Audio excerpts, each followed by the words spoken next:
بسم اللہ الرحمن الرحیم۔ صدقہ فطر کس پر واجب ہے؟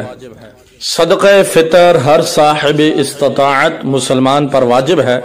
اس ضمن میں حضرت عبداللہ ابن عباس رضی اللہ تعالی عنہ سے روایت ہے کہ رسول اللہ صلی اللہ علیہ وسلم نے صدقہ فطر واجب کیا تاکہ روزہ لغو اور بیہودہ باتوں سے پاک ہو جائے اور مساکین کے لیے کھانے کا بھی بندوبست ہو جائے۔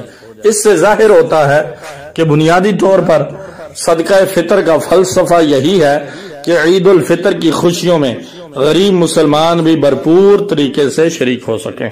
اسی طرح ایک اور حدیث شریف ہے کہ عید الفطر کے دن محتاجوں کو خوشحال بنا دو، گو کہ صدقہ فطر کبھی بھی دیا جا سکتا ہے، تاہم عام طور پر ماہ رمضان کے آخری دنوں میں ادا کیا جاتا ہے، جبکہ بہت سے لوگ نماز عید کے لیے جاتے ہوئے راہ میں بیٹھے بیکاریوں کو فطرانہ دیتے جاتے ہیں، جو کہ مناسب طریقہ نہیں۔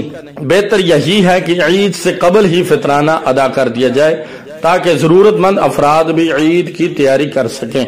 اس ضمن میں ایک اہم بات یہ بھی ذہن نشین رہے کہ عام طور پر گندم کی قیمت کے لحاظ سے فطرانہ ادا کیا جاتا ہے، جو جائز ہے، تاہم امیروں کے لیے مستحب یہی ہے کہ وہ کھجور یا پھر کشمش وغیرہ کے حساب سے فطرانہ دیں تاکہ غریبوں کی اچھے طریقے سے مدد ہو سکے۔ اسی طرح صاحب حیثیت افراد کو فطرانے کے علاوہ بھی عید کے موقع پر صدقہ خیرات کرنا چاہیے کہ اس سے غریبوں کو عید کی خوشیاں نصیب ہوں گی اور ہو سکتا ہے کہ کسی کی دعا آپ کی زندگی میں بھی خوشیاں بھر دے۔